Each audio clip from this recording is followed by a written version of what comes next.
What's up, folks? I am in Roane County, Tennessee, in Oak Ridge in particular, and I've been coming to this site for probably a little bit over a decade. It's the Wheat Community African Burial Ground, and it is off in the cut, exit 356, in between Knoxville and Nashville. Now, there used to be a marker that led you to the site along I-40, but that has been removed probably for the good part of about 5 years now.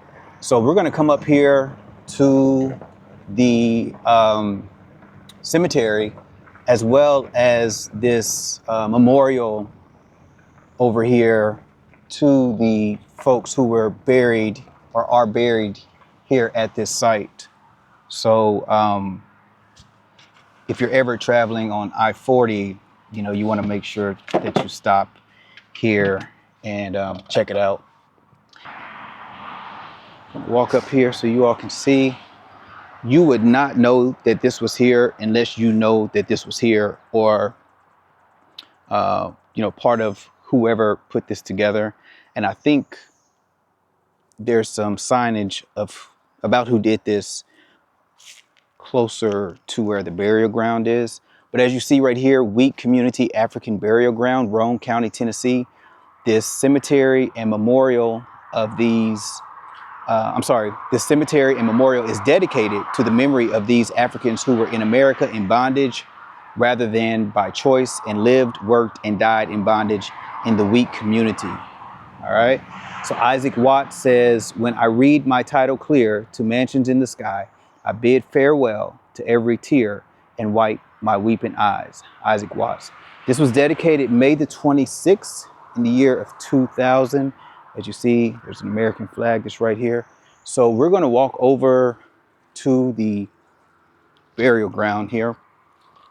And like I mentioned to you all, I've been coming to this site for over a decade. They are not burying anyone else here. I've always wanted to talk to someone who's been involved with this process. The highway is right there, of course, right off of I-40, but it's very peaceful out here. Very, very peaceful. As you see, there's some signage that says that this is a cemetery and do not disturb. Let's go ahead and go inside here. Check it out. So there's no markers, no headstones rather, but there's some field stones. And as you see right here, some field stones, markers on the graves of slaves that was reward for the service they gave. Some walk streets where with gold are paved with those who fought for freedom, those lives they gave. God knows his children, the meek and brave. He knows all those sleeping in nameless graves. Robert Lincoln Couch died in 2000. So I'm sure Mr. Couch had something to do with this. Over the years, I've always left something here in memory of those individuals. So we'll walk around a little bit.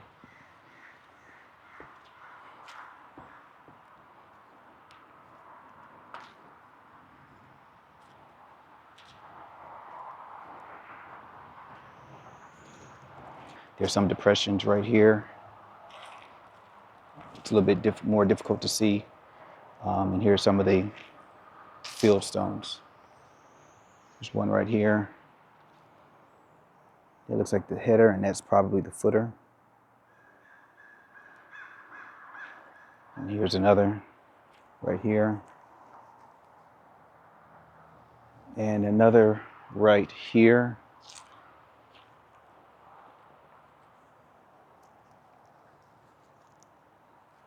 Another one right there off in the distance. And so you're able to see them in some really good depressions all throughout here, to be honest with you. Again, I know it's a little bit more difficult to see, on video, but here's another one right there. It's a pretty small one. So that may indicate that there's a child there. And here's another one right here as well.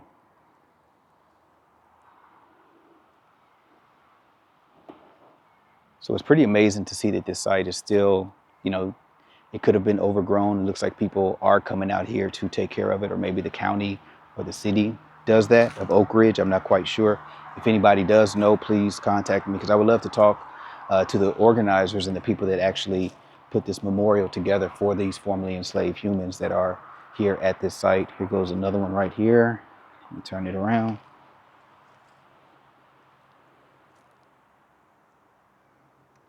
And so people are all over. There's another one.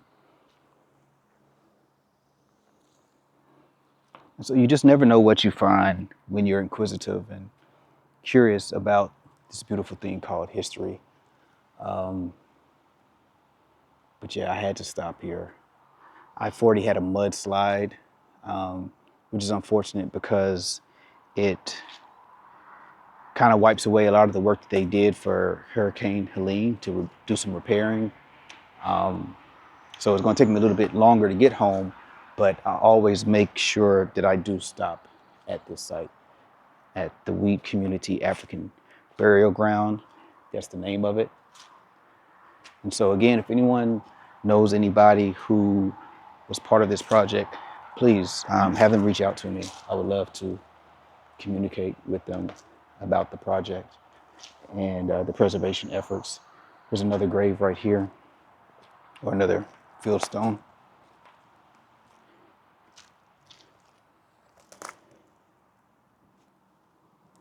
So these are somebody's ancestors, and it would be great to know if there's surnames or anything connected to the site. Again, like I said, I always do leave something when I'm here, and today will be no different. Some of the other things that I've left over the decades, or over the decade, again, I've been coming here that long, I don't see anymore. But I'm going to put this here. This says Lau family. That's one of the surnames I'm connected with, and I have another one of these at home. But we got those for our 2019 family reunion, and so I'm gonna let these resting souls know that the Lau family is thinking about them. Oh, actually, you know what? I'm sorry, right here. Yes, in the inscription, it does say that John Henry and Elizabeth Inman Welker owned and operated a plantation named Laurel Banks as early as 1810 and possibly 1805.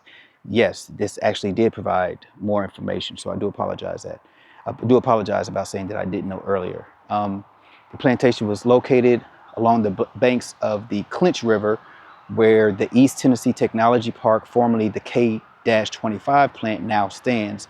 John Henry died in 1838 and Elizabeth died in 1840. In 1847, John Hamilton Gallagher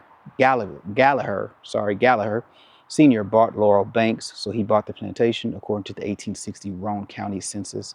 I won't read all of it, but it looks like his personal estate was valued at $36,000, which meant he had a lot of money back then.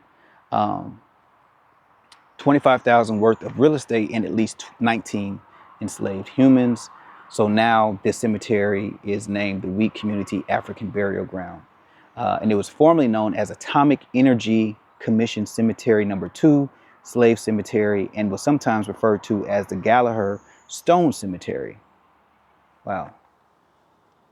1979, Dorothy Moneymaker, a resident of the Wheat community, counted between 90 and 100 graves with no inscribed markers located within the cemetery. It is presumed that the slaves who once belonged to the Welkers and the Gallaghers and some of the descendants are buried here.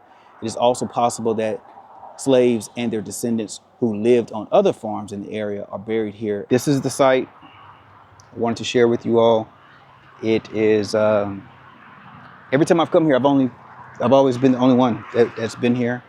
Haven't ran into anyone, which I guess sometimes that's very easy to do when you're the only one, or when there's no markers for it on the highway. Again, it used to be, and I believe that if it still was, that this would be even more full with things that people have left in memory of those individuals of this Laurel Banks plantation. So yeah, I wanted to stop and show you all this. This is why we do what we do, to honor all Americans, everyone that once called this place home physically and now spiritually. And so it's just that important. And when you see communities that come out and say, hey, this matters, this is important, I always have to pay homage to that. So I want to show you all the memorial one more time. And it was erected May the 26th, the year of 2000. All right, that's it. It is steaming hot out here, hot 97 degrees. So I need to head back on to Charlotte, North Carolina. Again, if you like this type of content, please to make sure to subscribe and share. Peace and blessings.